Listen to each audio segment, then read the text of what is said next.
guys want paper at all? You got paper. Afghanistan, broken and war-torn. How would you feel if you saw on the news that a whole family had been wiped out by an inaccurate drone strike? What if this was a relative or a friend's family? According to CBS News, there has been 418 major drone accidents in the last 15 years, just in the US alone. These crashes, or so-called accidents, have caused nearly $2 million in damage and destruction. Me and my team think the United States should not be able to continue its drone strikes abroad.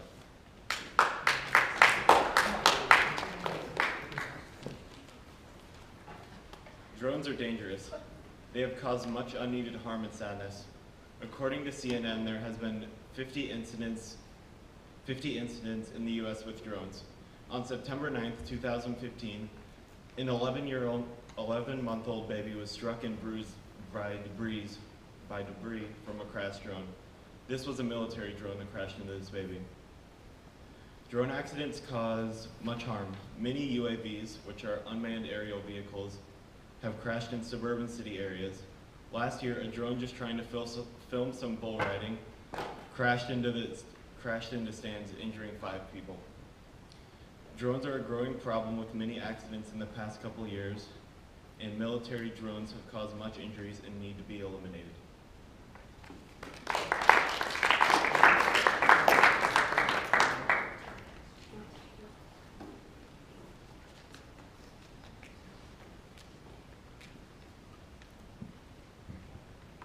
In an article named Misfiring in Yemen, it states that missiles fired by a U.S. drone slammed into a convoy of vehicles heading to a wedding party in central Yemen,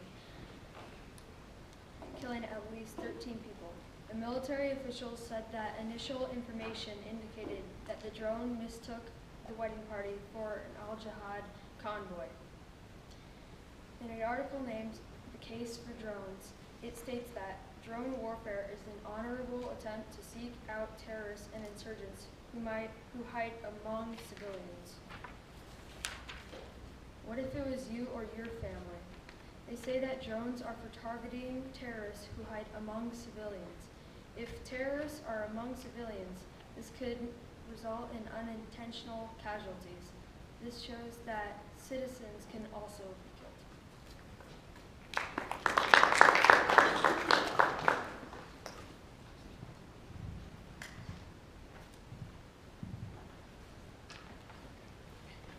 Drones have the potential to record you without you even knowing. Would you like having some random person have random footage of you?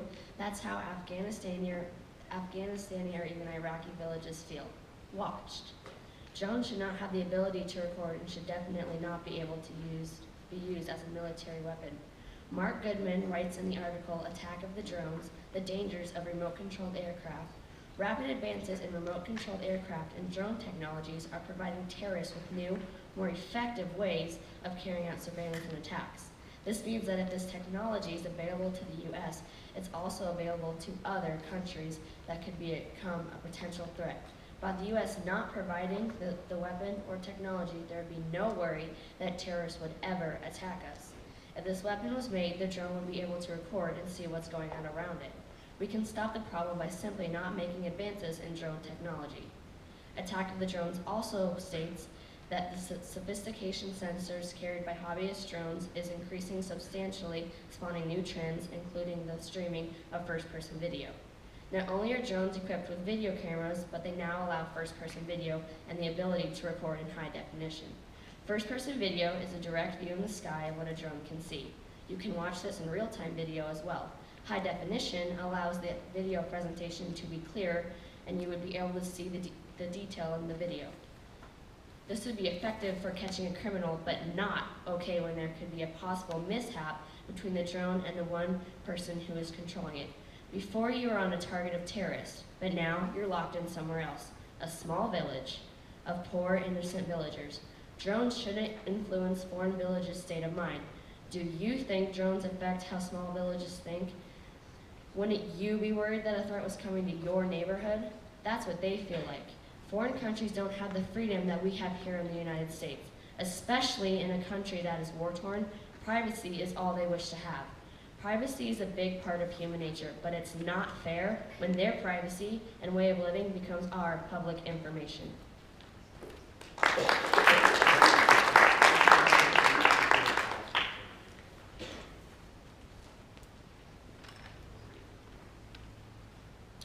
We believe the United States should continue the use of drone strikes because it prevents the use of ground troops, keeping our troops and pilots away from danger.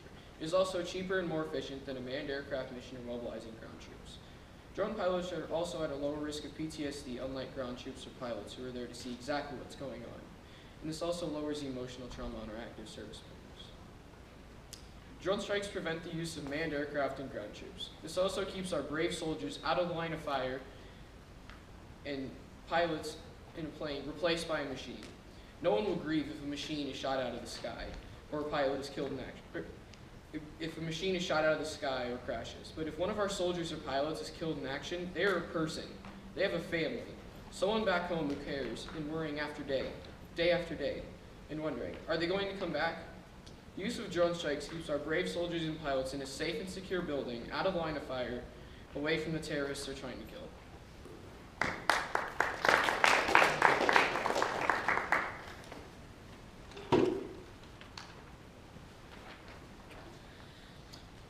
Now we will prove that drone strikes are more effective than other methods of attacks. Our second argument is that drones are more effective than conventional bombing. Drone strikes are manned by human operators that are thousands of miles away in controlled environments and not under the pressure of flying multi-million-dollar flying machines. These operators are extremely well trained and under the direction of experienced intelligence officers that spend countless hours evaluating and selecting targets. These operators can make more evaluated decisions than pilots in the air. In 2012, drone strikes in Yemen and Somalia killed approximately 1,000 terrorists in confirmed drone strikes. The approximated number of civilians was about 110. This constitutes a ratio of about 1 to 10 in a civilian to terrorist death ratio. In comparison, the strategic bombing of the German city of Hamburg, which was conducted by the U.S. Air Force in the late part of the spring in 1943, and the Allied bombing campaign during World War II. There were about 40,000 confirmed civilian deaths, which, according to the population count of 2015, is more than twice the total population of all of Waukee. In the same bombing, about 1,800 military targets were destroyed. This is a ratio of 22 to 1, which is a complete reverse of the original targets. This ratio is first a massive improvement in the effectiveness of our military airstrikes, which can be attributed to A, the advance in military technology, but also to the increasing need to keep our country safe that is increasing every day. The only way to survive is to destroy our enemies at the source.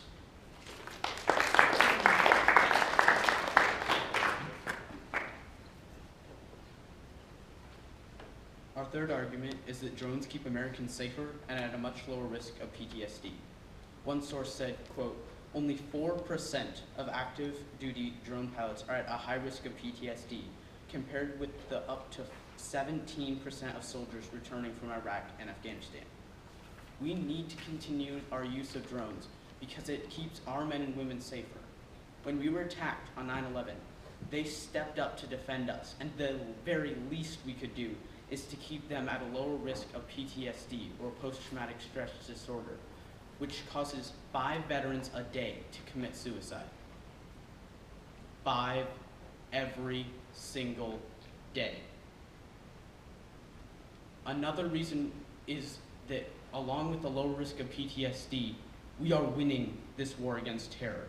The New York Times reports, American drone strikes have diminished and dispersed the upper ranks of the militant groups and forced them to concede power and influence.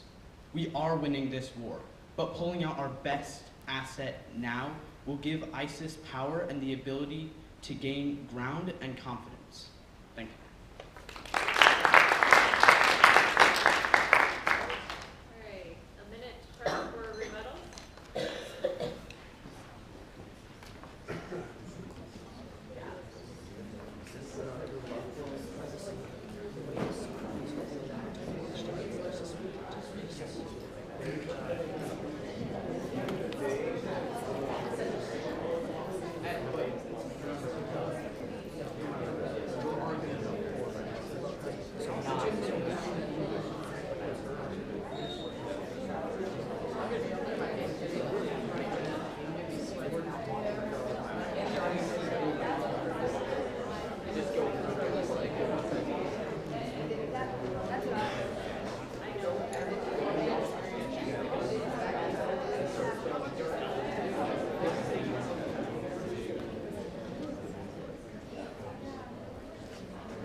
Many failures have also resulted in the warfare of drones. There's been at least 420 known mishaps and many more that are probably unknown.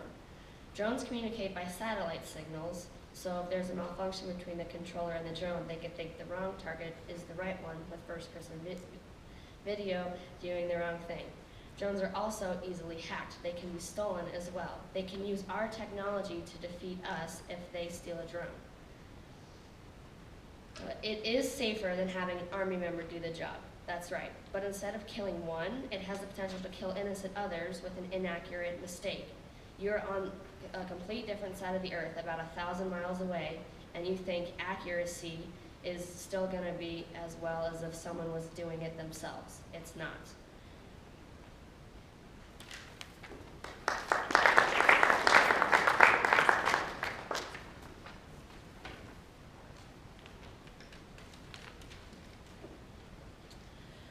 My opponents have said that drones kill more civilians than they do enemies. The fact is, that's simply not true.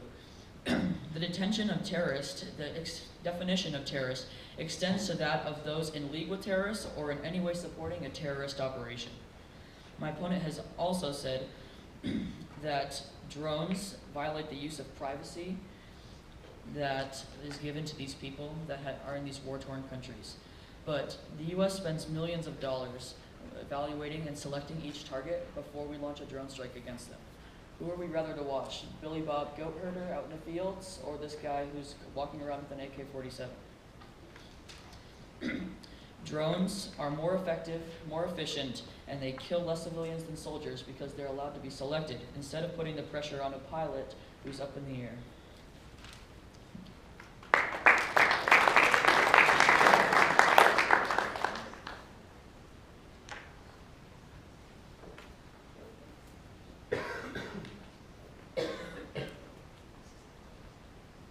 The United States should not be allowed to continue its use of drone strikes abroad.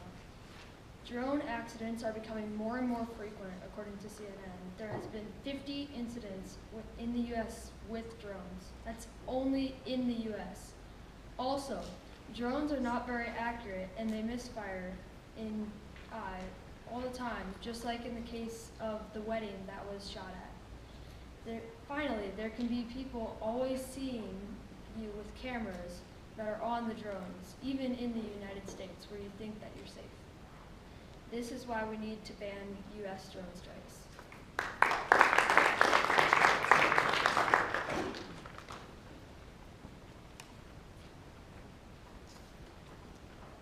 The United States should continue its use of foreign drone strikes abroad because we need to protect our people. We are talking about protecting our men and women in uniform who are going into the dangerous war zones of the Middle East and other areas in the future. On top of that, drones are cheaper and more effective than our other attack strategies, such as using manned aircraft. Also, the use of drones protects American personnel from PTSD by a factor of 4 or more.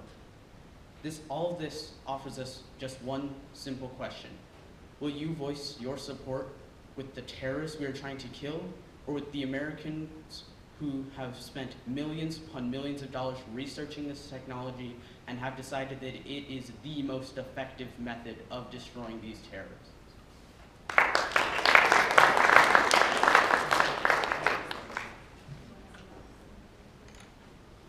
Do you have another rebuttal, Grace?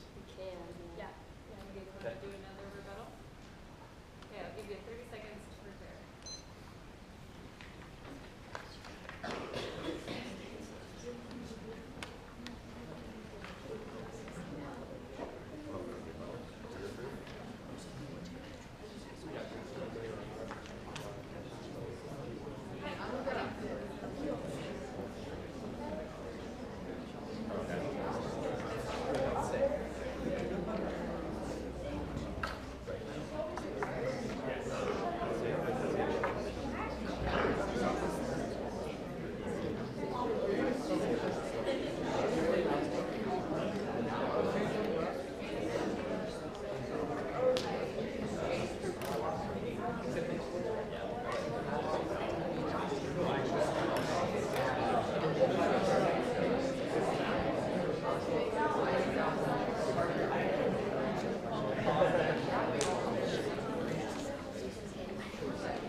Human common sense and intelligence is way more effective than putting a drone on the other side of the earth thousands of miles away.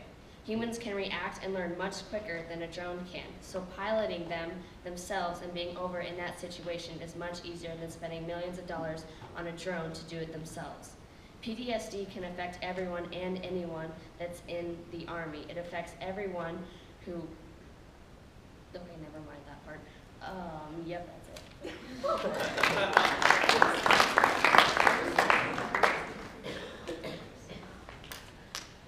First, we would like to clarify that we are arguing for the continued use of military drones as a weapon, not the ban on consumer drones. Consumer drones are only allowed to be flown over your property, and if you want to fly them over someone else's property, you need permission. Consumer drones are not effective enough to be able to fight surveillance against you. And besides, how many people in America are going to be wanting to spy on my backyard? Second, we would like to confirm that the U.S. drone strikes are only against targets that are confirmed or suspected terrorists. Just because there's been one accident doesn't mean that drone strikes aren't the most effective weapon that the U.S. has.